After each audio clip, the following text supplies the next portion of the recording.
অৱশেষত তিনিচুকীয়া আৰক্ষীৰ জালত পৰিল স্মাৰ্ট চোৰ। দীৰ্ঘদিন ধৰি তিনিচুকীয়াৰ বৰদলৈ নগৰ চলিহা নগৰত সন্ত্ৰাস চলাই আহিছিল চোৰটোৱে। ধৃত চোৰটো শিৱসাগৰৰ অংকুৰ দাস। দিন দুপৰতে বিভিন্ন লোকৰ ঘৰৰ পৰা ধন সোণ লৈ উঠাও হৈছিল চোৰটো। চুৰি সোণ বেংকত থৈ ঋণ লৈছিল ধৃত অংকুৰ দাস। ইতিমধ্যে বহু চুৰি সামগ্ৰী জব্দ কৰিবলৈ সক্ষম হৈছে আৰক্ষীয়ে।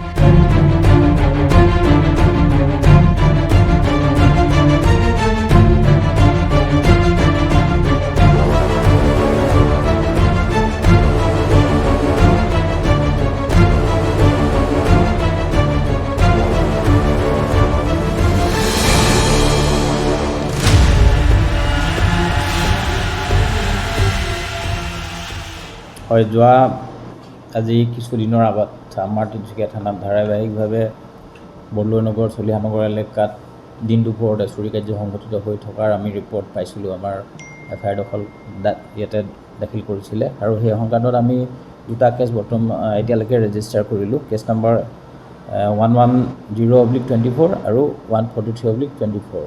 তো এই দুটা কেছৰ সংক্ৰান্তত আমি তদন্তক্ৰমে CCTV ফুটেজ চেক কৰিলোঁ, বাকী ওচৰ পাঁজৰ মানুহক সোধপোছ কৰি গম পোৱা গ'ল যে এজন ভেটাৰান চোৰ, তেখেতৰ যথেষ্টখিনি কেছ ৰেকৰ্ড আছে।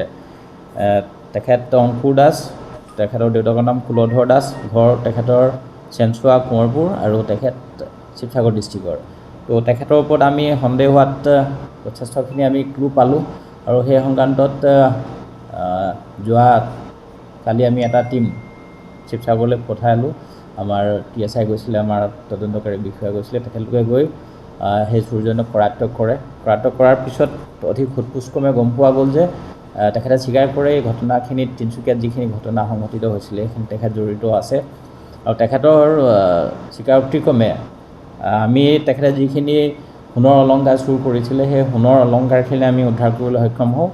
আৰু ইণ্টাৰেষ্টিংলি সেই সোণৰ অলংকাৰখিনি তেখেতে যিটো তেখেতৰ মডাছ অপাৰেণ্ডি, তেখেতে সেই অলংকাৰখিনি কোনো ফাইনেন্স কোম্পানীত মৰ্টগেজ হিচাপে ৰাখি তেখেতে লোন লয় আৰু সেই হিচাপত SBFC ফাইনেন্স তিনিচুকীয়াত যি আছে তাতো তেখেতে সোণৰ অলংকাৰ বন্ধকত ৰাখি 3,74,000 rupees তেখেতে লোন হিচাপে লৈছিলে। আৰু কিছু সোণ তেখেতে আশীৰ্বাদ মাইক্ৰ' ফাইনেন্স মৰাণতো দিছিলে। আৰু সেই সংক্ৰান্তত আমাৰ তদন্তকাৰী বিষয়ে মৰাণৰ পৰা এই মাইক্ৰ' ফাইনেন্সৰ পৰা সেই সোণখিনি উদ্ধাৰ কৰি পিনি জব্দ কৰিবলৈ সক্ষম হয়।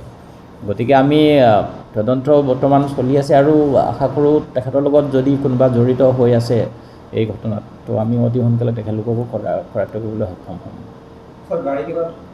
হয়, তেখেতে যিখন স্কুটি আমি CC কেমেৰাত দেখা পাইছিলোঁ, যিখন স্কুটি ব্যৱহাৰ কৰি ঘটনাখিনি সংঘটিত কৰিছিলে, সেই স্কুটিখনো আমি জব্দ কৰিবলৈ সক্ষম হওঁ। আৰু লগতে তেখেতে আৰু এখন তেখেতৰ মাৰুতি গাড়ী ব্যৱহাৰ কৰে এই ঘটনা সংঘটিত কৰিবৰ কাৰণে, সেইখনো আমি জব্দ কৰিছোঁ। গতিকে দুখন গাড়ী জব্দ কৰিছোঁ আৰু যি অস্ত্ৰ ব্যৱহাৰ কৰে তেখেতে তলা ভাঙিবৰ কাৰণে বা ঘটনা সংঘটিত কাৰণে, সেই অস্ত্ৰ আমি তেখেতৰ পজিশ্যনৰ পৰা উদ্ধাৰ কৰি পিনি জব্দ কৰিছোঁ।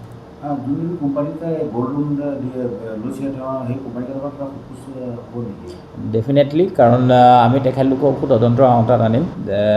কি ভিত্তিত তেখেতলোকে কোনো ভেৰিফিকেশ্যন নকৰাকৈ কোনো এজন অজ্ঞাত ব্যক্তিৰ পৰা তেনেকৈ সোণৰ বস্তু বন্ধক হিচাপে ৰাখিছে। গতিকে সেইখিনিও তদন্তৰ আওতাত আহিব আৰু যদি কিবা তেখেতলোকৰ ফালৰ পৰা আমি দিশত পাওঁ, আইনমতে কাৰ্য ব্যৱস্থা হ'ব।